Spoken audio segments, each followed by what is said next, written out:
On n'a pas eu personne cette année dans le temps des fêtes. Les gens, je pense, commencent à avoir la mentalité, si je bois, je ne conduirai pas, je vais laisser quelqu'un de sobre conduire ou je vais rester où je suis, je vais coucher là. Donc, les bonnes habitudes, là, ils commencent à se faire, puis ça commence à être rentable. Là. Bien, pour les gens, en tout cas, nous, ça fait bien notre affaire que les gens ne conduisent pas en état d'ébriété. C'est dangereux. Malgré qu'il n'y a jamais eu d'accident grave rapporté que quelqu'un qui est en état d'ébriété. Donc, Mais ça fait rien, ça prend seulement une fois. c'est ça. On ne veut pas avoir une fois, la première fois tout de suite, en tout cas. Combien de policiers travaillent ici au poste? On est 9 patrouilleurs. Il y a un enquêteur, un sergent, un caporal, puis on a une secrétaire. Est-ce que vous trouvez, bon, là, je sais qu'il y a différents, comment on pourrait dire ça en anglais, des chiffres, mais différents postes, corps de travail. Oui. Est-ce que, bon, il y a plusieurs personnes qui se demandent la nuit comment ça se fait qu'il n'y a pas de patrouille comme telle à partir d'1 heure, je crois, c'est ça? Ça dépend des fins de semaine, ça va dépendre de ce qui se passe en ville. Des fois, on va travailler plus tard. Dépendamment Il y a des 2 chiffres, événements. par exemple. Il y a le chiffre de jour et il y a le chiffre de soir. Des fois, le chiffre de soir se prolonge aussi. D'accord. Fait que dépendamment de l'événement là, qui se déroule à Témiscamingue. Oui.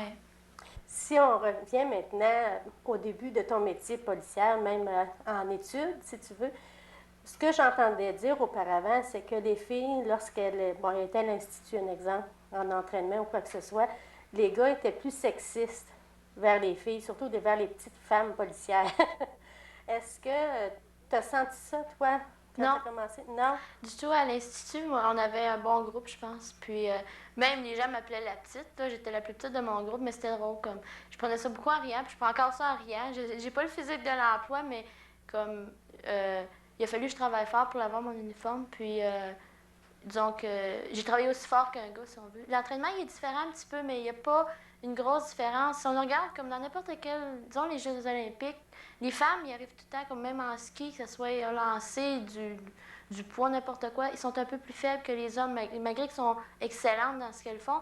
Ils sont un peu plus faibles, comme physiquement, la femme n'est pas construite de la même façon. Donc, c'est normal que les normes à l'Institut, d'après moi, soient un petit peu moins exigeantes pour les femmes, malgré que c'est assez difficile. C'est pas, il n'y a pas une si grosse différence que ça. Puis, on a des exercices différents, donc, en éducation physique à faire. Mais autant que nous, on n'est pas capable de faire ce qu'eux, ils font, eux autres, s'ils essaient de le faire, il y avait de la difficulté aussi, puis même, ils ne réussissaient pas. Comme, il y avait un exercice en particulier que je pense, là, que il disait, ben c'est difficile. Finalement, faire ça, je pensais que c'était facile, mais c'est pas si facile que ça. Donc, ça se compensait. Puis, je pense que c'est une attitude de se faire, comme le sexisme, tout ça, c'est une attitude. Si tu commences à prendre tout ce qu'ils disent pour du cash, si on veut, là, tu vas te sentir bien, tu sais, comme, tu vas te dire, ils sont bien sexistes, nanana. Mais si tu prends ça en rien, là, ben, seulement ça... C'est comme ça, il faut prendre ça. Oui, parce que la femme, ça fait pas longtemps qu'elle est dans ce métier-là. Puis c'est normal que les hommes ne sont pas habitués non plus de voir une femme en uniforme. Puis je les comprends aussi, c'est normal. Mais il s'agit de faire notre place. Donc, est-ce que, d'après toi, tu as moins de misère avec tes collègues de travail ou, en tout cas, d'études dans le temps, là, qu'avec certains particuliers, certains civils, lors d'arrestation ou quoi que ce soit, ou est-ce qu'ils sont portés à vouloir se montrer plus gros ou ils te respectent quand même? Oui, je trouve qu'on dirait que, je sais pas, pour X raisons, j'ai jamais eu physiquement à me battre contre quelqu'un. Peut-être qu'il y a des situations que ça aurait pu arriver, ça aurait été 2 hommes qui auraient été face à un individu qui voulait se battre, mais vu que moi, je suis une femme, je suis pas grande, je suis pas grosse, mais je le sais ça aussi. Je vais même mieux jaser, c'est sûr, mais si ça vient au bras, comme j'ai pas le choix, c'est ma job, je vais le faire. Mais comme, j'ai pas peur, là. Donc, la réaction des hommes, c'est beaucoup plus tempéré, oui. D'après toi? Oui, on dirait que ça descend le niveau de la violence qu'il peut avoir. Là. Ça descend tout d'un coup quand ils me voient arriver. Bien, pas moi ou une femme en général. Ce que j'ai entendu dire des autres policiers, c'est que souvent, quand ils arrivent, ça baisse la tension de violence, comme elle descend beaucoup. Donc, ça peut régler un problème à certaines situations d'avoir une femme policière avec un policier. Donc, s'il y a des jeunes adolescentes ou même celles du collégien qui veulent continuer dans les études pour être policière, que ce soit la grandeur, le physique qu'elle a, c'est pas grave. Non, c'est une question d'attitude, je pense. C'est pas une question de physique. Tu peux avoir des femmes qui vont être assez bien bâties, mais ils vont se sentir diminués face à un homme. C'est l'attitude, je pense, qui rentre bien gros en ligne de compte. Il y a des petits hommes aussi qui sont dans des petits hommes, là, je veux dire, des hommes qui sont pas grands et pas gros, qui sont dans la sûreté ou dans un autre corps de police, puis ils font une aussi bonne job que quelqu'un qui mesure 6 pieds puis qui pèse 200 livres. C'est une question, comme je dis, d'attitude puis de montrer que tu as confiance en toi. Je pense que c'est ça qui est important. Si la personne se demande si je m'asseye, qu'est-ce qui va arriver? Je vais-tu avoir de l'air fou si je donne une claque, puis elle se retourne de bord, puis elle me m'enterre? C'est qui va être le plus fou là-dedans? Là? C'est ça peut-être qui se passe. Je sais pas. Comme je suis pas un homme non plus, mais j'ai jamais eu de problème avec personne ici. En espérant que tu n'auras pas non plus. Oui, c'est ça. C'est sûr, là. Comme je me souhaite pas de malheur, mais si ça arrive, ça arrive. C'est bon, on parle justement de jeunes filles, si on parle d'étudiants, il y a eu un sondage à propos de la drogue à l'école. Comment ça s'est déroulé? Je suis allée rencontrer tous les groupes en anglais et en français. C'est donc un total de 240 étudiants que j'ai rencontrés. Je leur ai passé un sondage. C'était totalement anonyme. Il n'y a pas eu de nom donné. Ils ont fait ça volontairement. Je vais juste prendre ma petite feuille ici. On a eu... Mais moi, je pense qu'à Témiscamingue, on a un petit problème avec la boisson. Comme il y a 85% des jeunes ont consommé une fois ou plusieurs fois. 85? Oui. C'est pas mal. Oui, c'est beaucoup. C'est de quel âge à quel âge, là, tu parles le niveau? Secondaire 1 à 5, donc de 12 ans à 17 ans environ. D'accord. 85%, moi, ça m'a comme surpris un petit peu, mais je pense que la boisson, c'est tellement social, c'est tellement accepté par les gens, vu que c'est légal, qu'on n'est pas porté d'en faire un cas. Puis souvent, les gens vont avoir écrit ce sondage, comme je demandais, avez-vous déjà consommé des boissons alcooliques? C'était oui, non, et dans quelles circonstances? Les circonstances, c'est souvent comme à Noël, ces choses-là pour le secondaire 1 environ. Mais après ça va être avec des amis, à un party, en arrière de la gare, dans un parc. En gros, là, c'est à peu près les réponses qu'on a eues. C'est souvent en groupe que ça se passe. Toutes les consommations de drogue se sont faites quasiment, moi je dirais à 75% en groupe. C'est souvent le peer pressure qu'ils appellent, la pression du groupe, qui fait qu'ils y vont. Ils disent, ah ben, les autres le font, je vais le faire. Après ça, on avait 35% qui ont essayé le cannabis, qui inclut le hash, la mairie et le pot. C'est pas c'est 35%, pour moi, c'est assez élevé. Sur 240 étudiants, là, c'est au-dessus de 70 personnes, ça. Après ça, on a eu 10% qui ont pris des hallucinogènes, c'est du LSD, les tattoos ou les stickers qu'on appelle, là, du PCP, puis les Angel Dust, mescaline. Ça, c'est vraiment 10%? Ça faisait environ 25 personnes. C'est effrayant, hein? Parce que c'est des drogues dures. Oui, c'est une drogue dure, ça. Le PCP, là, c'est... les effets de ça sont plus graves, disons, que le cannabis. Malgré qu'une drogue, c'est une drogue, puis du moment que tu viens à en avoir besoin, c'est une drogue, comme la cigarette, c'est une drogue, c'est nounou, mais c'est vrai, on le pense pas parce que c'est légal, ça se vend dans les dépanneurs, comme la boisson, dans le fond.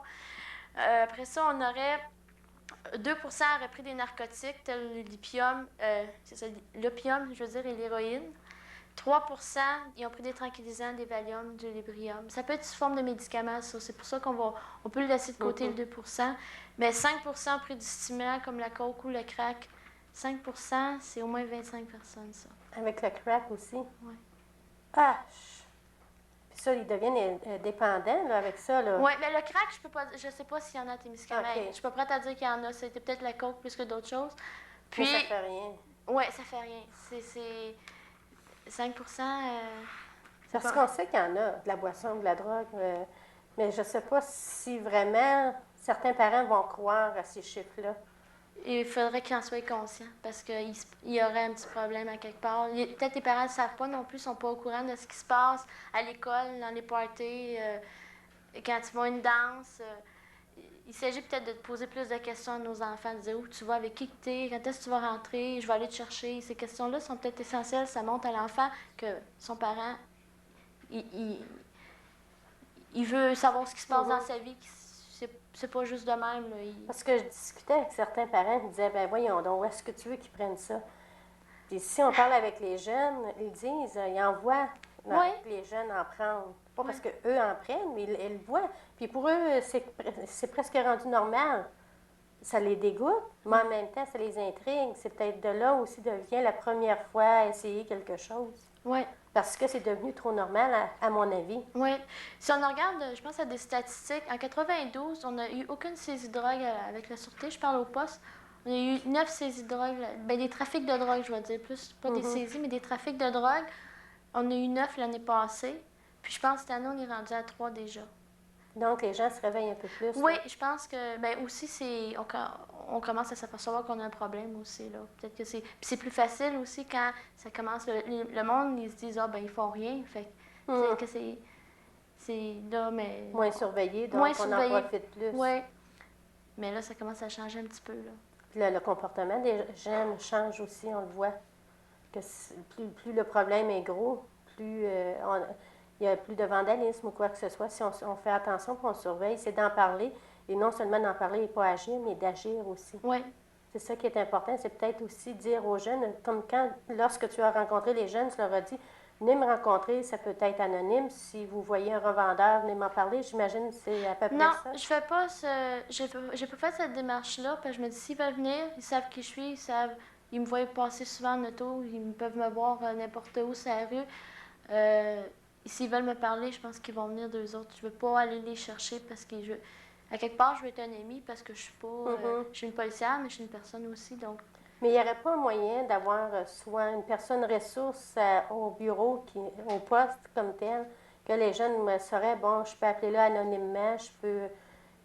Mais à tout temps, ils peuvent appeler Ouais. anonymement. Ça ne dépend pas vraiment du policier, je pense, qu'il va répondre. Ça dépend de la personne, ce qu'elle veut dire aussi. Si elle veut absolument parler à une personne, elle va s'arranger pour aller la voir en dehors de ses heures de bureau ou quand on travaille, on passe souvent à l'entour de l'école. Donc, s'ils veulent nous parler, je pense qu'on est assez accessible à la population. D'accord. Si on parlait maintenant d'infocrime, Oui. ça pour terminer. Ouais. Là, tu as des sujets, peut-être un vol en particulier. Oui, on aurait eu un vol mercredi, durant la nuit de mercredi 19 à jeudi le 20 janvier.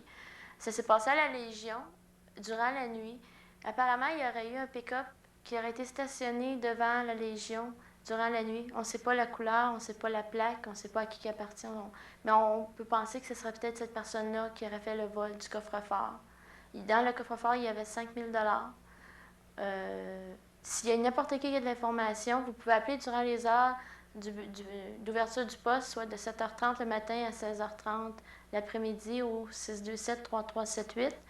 Et après ces heures-là, si vous ne voulez pas que vos appels soient transférés à Rouen, au 627-3379, c'est directement au poste. Si un policier va répondre, si ça ne répond pas, c'est qu'il n'y a pas personne au poste durant ces heures, à ce moment-là.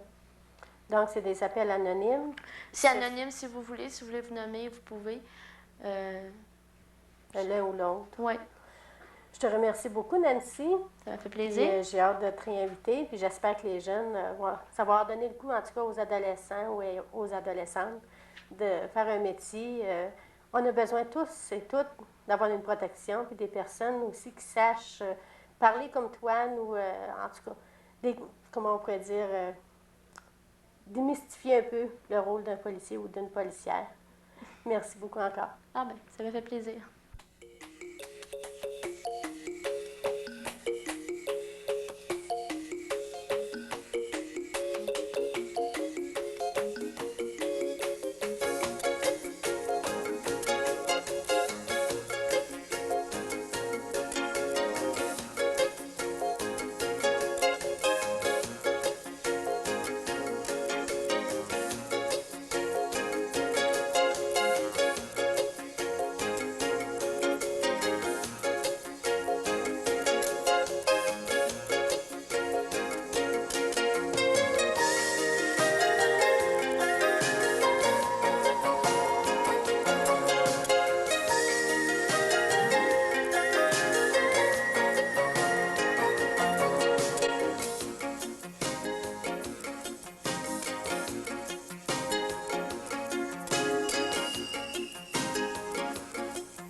Cette nuit, j'ai fait un beau cauchemar.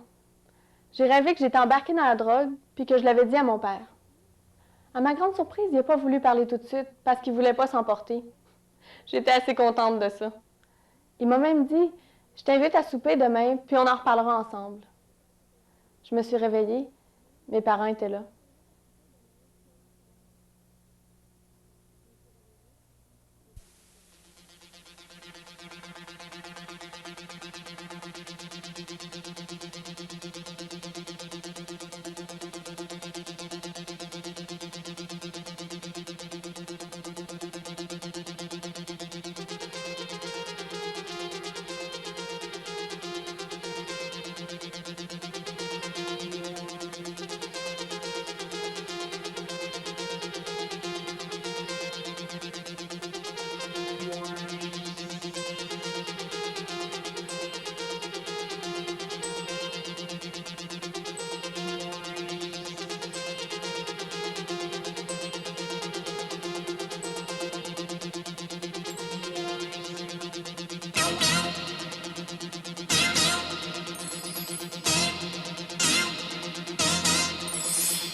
This year, the team on Around Town decided to do something extra special for Valentine's Day. We are asking the people around town if they have Valentines in their lives and if they do anything special on Valentine's Day. By the way, did you know that during the Middle Ages, Italians would spend Valentine's Day in gardens, listening to romantic poetry and music? Let's find out what the people around Temiskaming are doing on Valentine's Day in 1994. Hi, Suzanne. Hi. Excuse me for disturbing you during your grocery shopping. Yes, that's all right. Suzanne, would you have a Valentine? Yes, I do. My husband, Raymond. Oh, so he's the lucky fella in your Yes, life. he is. For 22 years now. Is that right? 22 years. Do you do anything special on Valentine's Day? Well, not usually, no. No, not usually, but just between the two of us at home. That's about it, yeah. Okay. Would you like to wish your Happy Valentine's Day on TV? I might, yeah. Go ahead. Happy Valentine's Day, dear. Thanks, Suzanne. Thank you. Excuse me, Heather. Hi, Joseph. Hi. Valentine's Day is just around the corner, and we would just like to know if people do anything special on Valentine's Day. But first of all, do you have a Valentine? Oh, I have more than one. Is that right? You have more than one. Okay. Do you do anything special on Valentine's Day?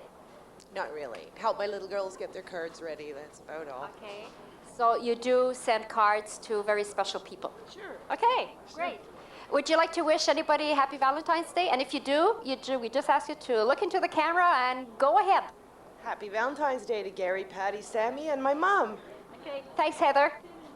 Excuse me, George. Yes. Did you know that Valentine's was just around the corner? Yeah, real soon. Okay. Can we ask you if you have a special Valentine in your life? Not at the present time, but if I had to wish a Valentine's, anybody would be my mother. Okay, well, go ahead. Just look into the camera and wish her Happy Valentine's Day. Happy Valentine's, Mom. I love you. Thanks, George.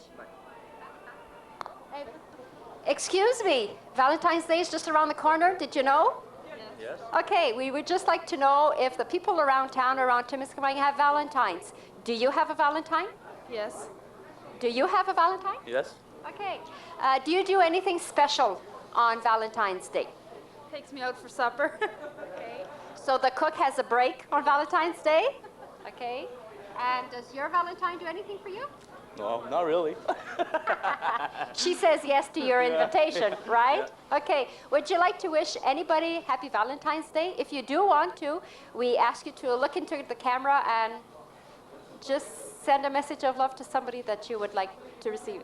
Happy Valentine's to Derek and Devin and our family and friends. Happy Valentine to my mom and dad, and my brother and Franz and his family. Thank you very much. Believe it or not, onions once held a place in romance. German girls who wished to marry used to tie boys' names to onions, then plant them in a container on Valentine's Day.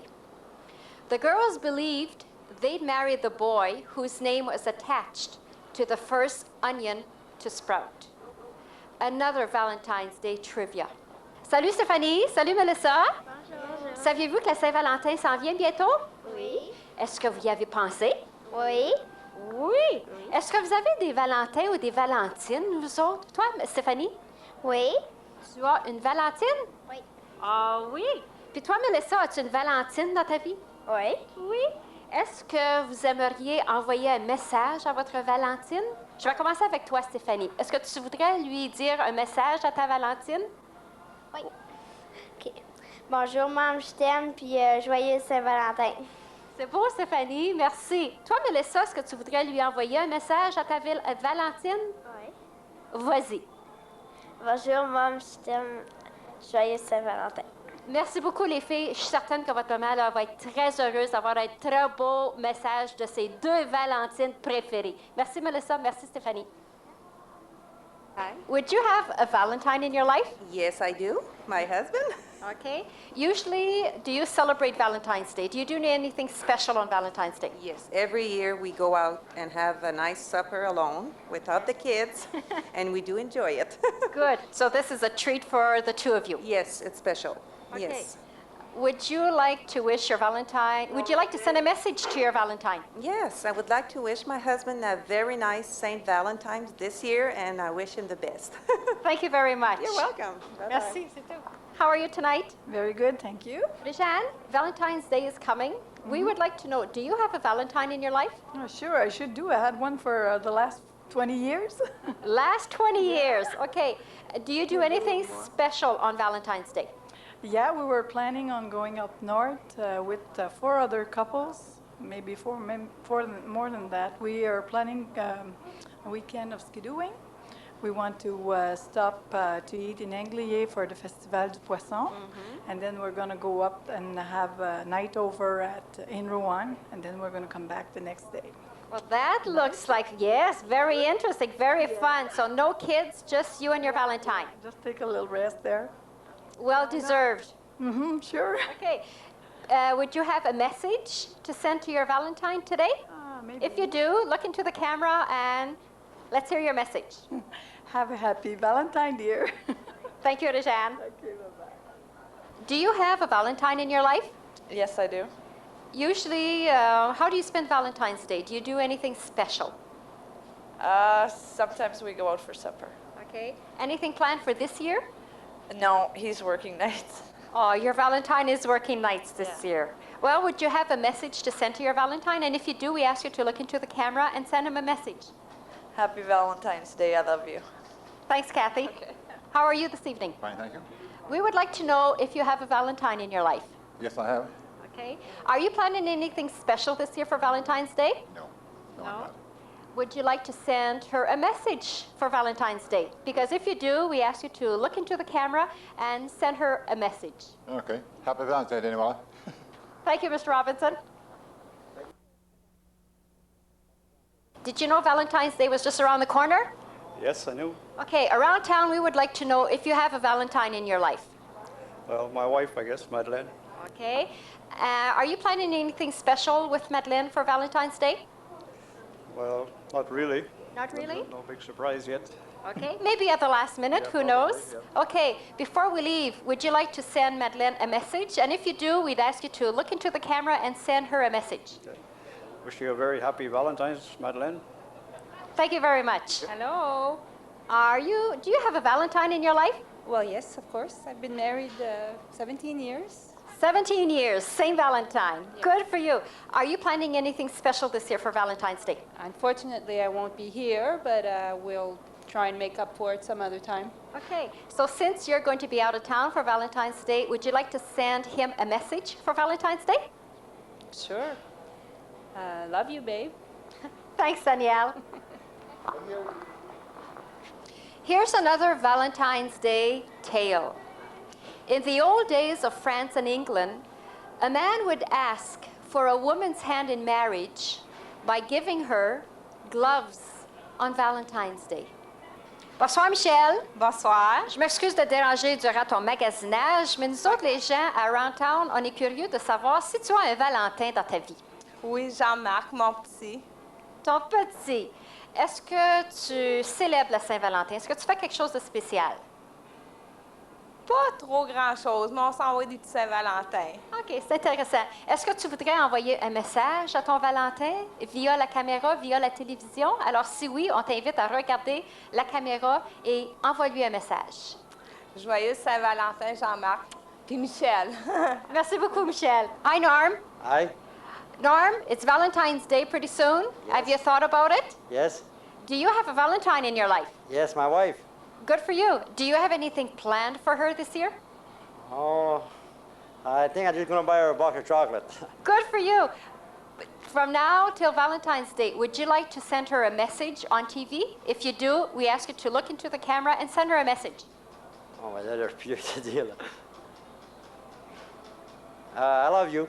Tell Okay. Mara I love her.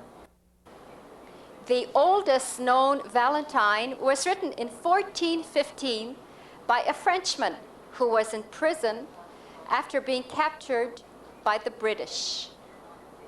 We have a very special couple with us tonight, Denis and Pauline. Hi, Denis. Hi, Pauline. Hi. We're talking about Valentine's Day. And I heard through the grapevine that Valentine's Day is a very special day for you as a couple. Denis, would you mind telling us what it's all about? Yes, it is, because we got engaged 25 years ago on February 14th. So Valentine's Day was the day that you proposed to Pauline. Yes, it is. And this year you're celebrating your 25th wedding anniversary. Yes, that's it. Are you planning anything special this year for Valentine's Day? We might. You might. Yeah. Okay. So if it's a surprise, since Pauline is standing beside you, Denis, It's a secret. It's a secret. Yeah. Okay, so keep your eyes open, Pauline. You might have a surprise for Valentine's Day. Well, this is great, and after 25 years, you're still celebrating Valentine's Day. Before we leave, would you like to send a message to someone special in your lives that you would like to wish them a happy Valentine's Day? If you do, we ask you to look into the camera and to send out your message. Happy Valentine to Mom and Dad. Okay. And happy Valentine to Eric and Melanie. Okay. Merci, Denis. Thank you, Pauline. Salut, Robert. Bonjour. Nous autres, on se prépare à l'émission Around Town, on se prépare pour fêter la Saint-Valentin. Est-ce que tu aurais une Valentine dans ta vie? Oui, Chantal. OK. Est-ce que ça fait plusieurs années qu'elle est ta Valentine? Ça fait 15 ans. 15 ans déjà. Ouais, ça. OK. Est-ce que vous fêtez la Saint-Valentin? Non, pas vraiment, là, cette année, en tout cas. OK. Alors, avant de quitter l'émission, est-ce que tu voudrais lui envoyer un message à ta Valentine? Puis si oui, on t'invite de regarder la caméra et envoie-lui un beau message d'amour à ta Valentine. Ah, OK. Je te souhaite une bonne Saint-Valentin, Chantal, et puis plusieurs autres. Merci beaucoup, Robert. OK. Excuse me, during your shopping, Valentine's Day is coming up on February 14th.